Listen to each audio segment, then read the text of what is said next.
Attack on Titan के काफी सारे कांडों में से एक है नो टाइटन शिफ्टर्स। ये जो हमें नो टाइटन शिफ्टर्स देखने के लिए मिलते हैं काफी ज्यादा यूनिक है। हर टाइटन शिफ्टर है जो अलग पावर्स पोजेस करता है और उनकी अलग वीकनेसेस भी हैं। ऑलरेडी जो हमें ये नो टाइटन शिफ्टर्स देखने के लिए मिलते हैं एक तरीके से फूड चेन में काफी ज्यादा ऊपर जाते हैं अगर हम अदर माइंडलेस टाइटन से कंपेयर करें। लेकिन चलो इनके बारे में थोड़ा सा डीपली बात करते हैं। तो आज इस वीडियो के अंदर मैं बात कर रहा हूँ अटैक ऑन टाइटन के अंदर जो हमें नो टाइटन शिफ्टर्स देखने के लिए मिलते हैं। तो चलो शुरू करते हैं। सबसे पहले तो ये टाइटन शिफ्टर्स आए कहां से हैं? इन सभी चीजों की शुरुआत हुई थी ymir फ्रीड से, जो कि सबसे पहली टाइटन बनती है। ymir के पास इतनी पावर होते हुए भी वो एक तरीके से स्लेव थी किंग कार्ल फ्रीड्स की, जो कि एक एल्डियन किंग थे। पहले तो किंग कार्ल फ्रीड्स ने ऑर्डर दे रखे थे कि ymir फ्रीड्स को मरना होगा, लेकिन जब उसकी टाइटन वाली पावर्स उसे देखने के लिए मिली तो उसने इसको रख लिया एंड इवन उससे शादी भी कर ली। अब ymir फ्रीड्स की पावर जो काफी ज्यादा मिस्टीरियस वे में मिली थी उसको, उससे पावर्स मिली थी source of all living matter से। अगर तुम्हें इसके बारे में नहीं पता तो मैंने एक शॉर्ट बना रखी है, मैं लिंक दे दूंगा, वो जाके तुम देख सकते हो। और जब ymir मर जाती है तो किंग कार्ल फ्रीड जो होता है ymir की बॉडी को उसके बच्चों को खिला देता है। तो ymir के बच्चे यानी मारिया, रोज और सिना जो होते हैं अपनी माँ को खाने के बाद टाइटन्स की पावर को ले लेते हैं। लेकिन इसके कुछ टाइम बाद तीनों जो बच्चे होते हैं तीन बच्चों को जन्म देते हैं यानी 9 को, और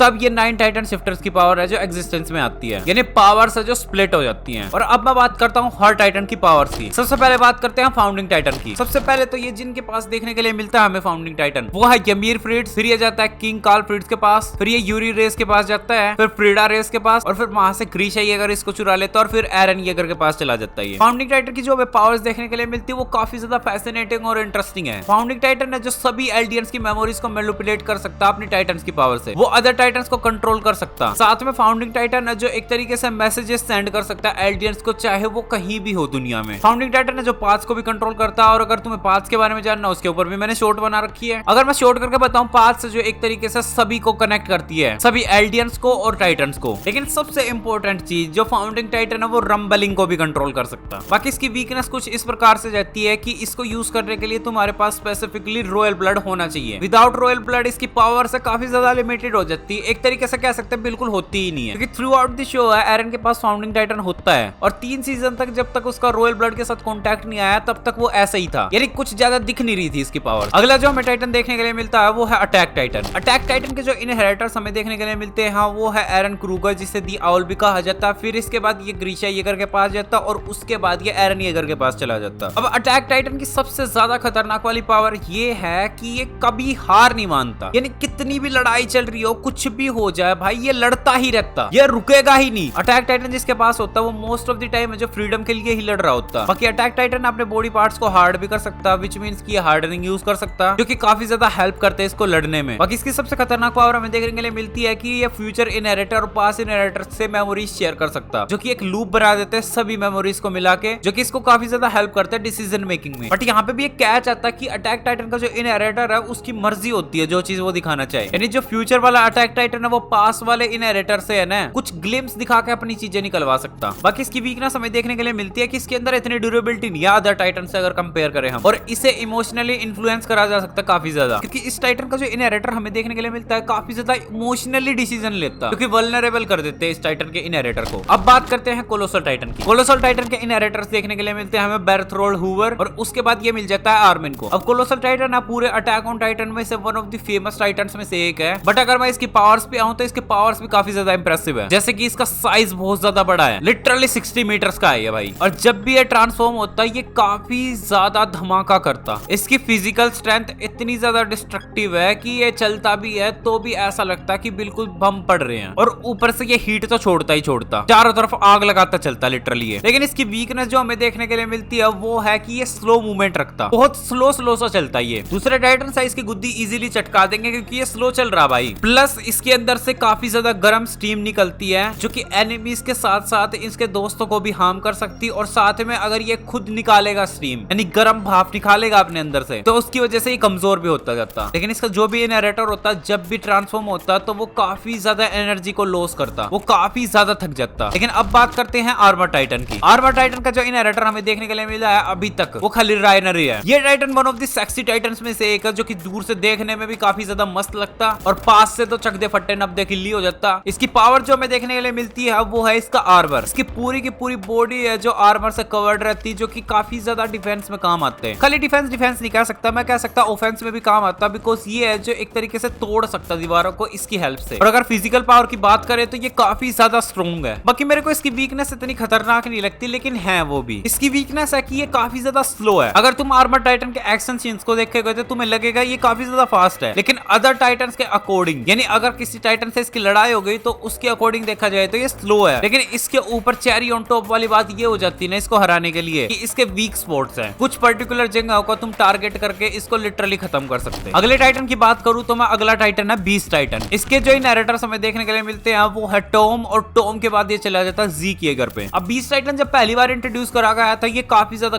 फाड़ सा लग रहा था, ये तो ऐसी तैसी कर देगा सब चीजों की। और इसके पावर्स को देखा जाए तो ये है भी, ये है जो किसी भी ऑब्जेक्ट को काफी ज्यादा फोर्स के साथ फेंक सकता, जो कि काफी ज्यादा डिस्ट्रक्शन लाते और लॉन्ग डिस्टेंस तक जाती वो चीज। यानी इसे किसी बंदूक हथियार की जरूरत नहीं है, ये बस एक पत्थर उठा के मार सकता किसी को। सेकंड, ये टाइटन्स को कंट्रोल कर सकता। अगर बीस्ट टाइटन का यानी ज़ीक येगर का कोई स्पाइनल फ्लूइड पी लेगा और ये खाली चिल्ला दे तो वो टाइटन बन जाता, एंड ये टाइटन्स को कंट्रोल भी कर सकता हूं। बाकी ये फिजिकली काफी ज्यादा वीक है अदर टाइटन्स के अकॉर्डिंग। इसके डिफेंसेस इतने खतरनाक है नहीं और ये क्लोज कॉम्बैट में बिल्कुल वल्नरेबल हो जाता। लीवाई ने जैसे ऐसे तैसे करी थी सभी को पता ही है इसकी। लेकिन अब बात करते हैं फीमेल टाइटन की, जो कि खाली सीजन 1 के अंदर और 4 के अंदर देखने के लिए मिली। एनी लियोन हार्ट है जो फीमेल टाइटन की इनहेरिटर है। अब ये पहली बार जब इंट्रोड्यूस करी गई थी काफी ज्यादा मिस्टीरियस लग रही थी, ऊपर से काफी ज्यादा खतरनाक भी लग रही थी, लेकिन समय के साथ इसका चार्म सा फेड करवा दिया इन्होंने। बाकी इसकी पावर्स हमें देखने के लिए मिलती है कि इसके पास हार्डनिंग एबिलिटी है, ये अपने बॉडी के किसी भी पार्ट को हार्ड कर सकती है, जैसे कि अपने फीट को या फिर फीस्ट को। ये एक्सट्रीमली फास्ट है और एजाइल है, और ये मल्टीपल एनिमीज से लड़ सकती एक टाइम पे। लेकिन इसकी वीकनेस ये है कि ये फिजिकली वल्नरेबल है। लिटरली जो अदर टाइटन्स हैं जो इसको हरा सकते हैं, क्योंकि इतनी ज्यादा ड्यूरेबिलिटी है नहीं इसके पास, जैसे कि अगर हम कंपेयर करें आर्मर टाइटन से। और ऊपर से जो इसकी हार्डनिंग एबिलिटी है वो एक तरीके से एनर्जी को कंज्यूम करती है इसकी काफी ज्यादा, जिससे ये काफी ज्यादा वल्नरेबल हो जाती है। और अब बात करते हैं जो टाइटन की। जो टाइटन के इनहेरिटर्स हमें देखने के लिए मिलते हैं मार्शल गलार्ड। फिर ymir उसको रैंडमली खा के ले लेती है इस टाइटन को, फिर वो अपना कर्ज वापस चुकाने के लिए पोर्को को दे देती है, और फिर पोर्को जो है फाल्को को दे देता। अब इसका नाम ही जो टाइटन है तो तुम्हें पता चल रहा होगा कि ये गन्ने के खेत में काफी ज्यादा काम आ सकता, लेकिन इन बैंड के भाइयों ने जंग में भेज रखा उसको। जो टाइटन की पूरी पावर आती है उसकी जोश से, यानी उसका जबड़ा इतना ज्यादा मजबूत है कि वो किसी की हार्डनिंग तक को तोड़ सकता, जैसे कि वॉरहेमर टाइटन की हार्डनिंग तोड़ी थी इसने। और फिर एरन है जो वॉरहेमर टाइटन को पी गया था गन्ने का जूस समझ के। बाकी जो टाइटन की एक काफी ज्यादा मस्त बात जो मेरे को लगती है कि ये काफी ज्यादा फास्ट है अदर टाइटन से, लेकिन फिर भी क्या फायदा, बहुत गंदा पिटा था ये। क्योंकि इसकी वीकनेस जो हमें देखने के लिए मिलती है वो है कि ये ड्यूरेबल नहीं है इतना, और ये पूरा का पूरा स्पीड पे ही रिलाय करता है एक तरीके से। और सबसे मेन पॉइंट, ये वर्सेटाइल नहीं है इतना। अगर ये टाइटन किसी के हत्या चढ़ जाता तो बहुत गंदा पिटता, पता नहीं क्यों। बाकी चलो अब मैं बात करता हूँ कार्ड टाइटन की। कार्ड टाइटन का जो इनहेरिटर हमें देखने के लिए मिलती है वो है खाली पीक फिंगर। अब ये टाइटन है ना, ऐसा लगता है कि भाई इतना ज्यादा काम का है नहीं, एंड ऑन सीरियस नोट है भी नहीं काम का। क्योंकि अगर तुम लड़ाई वाला पॉइंट ऑफ व्यू रखोगे अपना कि भाई तुम्हें लड़ाई में भेजना है, इसको जंग में भेजना है, तो ये नहीं है काम का इतना खास। बट ये लड़ाई में सप्लाईज में काफी हेल्प करता। इसकी इंड्योरेंस काफी ज्यादा अच्छी है, ये एक्सट्रीमली ड्यूरेबल है, और ये हैवी लोड्स के वेपन्स उठा सकता है इजीली। और सबसे बड़ी बात, कार्ड टाइटन ही इकलौता ऐसा टाइटन है जो टाइटन वाली फॉर्म में काफी लंबे टाइम तक रह सकता है। रिट्रीट करने में, वेपन्स रखने में काफी ज्यादा कारगर है, और मेरे को काफी सही लगता है ये टाइटन। बाकी इस टाइटन की वीकनेस ये है कि ये ऑफेंसिव इतना है नहीं। ये ऐसा टाइटन है कि ये हमला करेगा तो भी इतना खास लगता नहीं है किसी टाइटन को। लिटरली ये क्लोज कॉम्बैट में वल्नरेबल है किसी भी टाइटन के खिलाफ। फीमेल टाइटन 2 मिनट में इसकी गुद्दी पकड़ के चटका देगी। लेकिन लास्ट में मैं बात करना चाहूंगा मेरे फेवरेट टाइटन की, जो कि है वॉरहेमर टाइटन। इसके इनहेरिटर्स जो हमें देखने के लिए मिलते हैं वो सबसे पहले है लारा, और उसके बाद ये चला जाता है एरन येगर के पास। अब ये टाइटन है काफी ज्यादा हाइप्ड अप था मेरे लिए, क्योंकि एक ऐसा टाइटन था ये जो कि हवा में वेपन्स बना सकता, अपने टाइटन वाले फ्लैश को यूज करके ये हथियार बना सकता, भाई तलवार बना सकता, हैमर बना सकता, स्पाइक्स बना सकता। ये काफी ज्यादा इंटरेस्टिंग लगता है, क्योंकि किसी भी टाइटन के पास ये पावर नहीं है। कोई भी टाइटन है जो अगर वेपन लाता है तो अपना खुद का घर सा लाता, और ये भाई बनाता, और ऊपर से ओहो चटपटी बात बताता मैं तुम्हें इसके बारे में। ये क्रिस्टलाइज्ड फॉर्म में रहता, और इसका जो टाइटन शिफ्टर है वो इसकी गुद्दी में नहीं बैठता, यानी नेक में नहीं बैठता। इसका जो यूजर होता वो एक तरीके से अंडरग्राउंड जाता और वायर से कनेक्टेड रहता, और उसी वायर के जरिए यूजर जो है टाइटन को कंट्रोल करता, जो कि काफी ज्यादा अच्छी बात है। क्योंकि ये बात सोचो कि अगर सामने वाली टीम को ये नहीं पता कि उनका जो यूजर है वो है ही नहीं इसमें, तो वो उस पे हमला करते रहेंगे और ये बार बार स्पॉन होता रह जाएगा और पीटता रह जाएगा उन्हें। दैट्स व्हाई ये काफी ज्यादा पसंद है मेरे को। लेकिन इसकी वीकनेस है ना, मेरे को ये लगती है कि ये जो वायर से कनेक्टेड रहता है ना, अगर वो वायर टूट जाए तो ये ठस है। बाकी ठीक है, ये वीडियो यहीं तक की थी। बाकी जब मैं अटैक ऑन टाइटन देख रहा था ना, मैं सोच रहा था कि एरन सभी टाइटन शिफ्टर्स को खा लेगा तो उसके पास कैसी पावर्स आ जाएगी, क्या अलग ही लेवल का बंदा बन जाएगा वो। तो उसके बारे में बात करते हैं कमेंट सेक्शन के अंदर हम लोग। बाकी अगर तुम्हें वीडियो पसंद आई तो लाइक शेयर सब्सक्राइब कर देना, और कमेंट सेक्शन के अंदर तुम वैसे टॉपिक्स भी बता सकते हैं मेरे को कि अगली वीडियो तुम्हें किस पे चाहिए। है। लेकिन एक बात मत भूलना कि तुम लोग देख रहे थे दिन नेक्टर।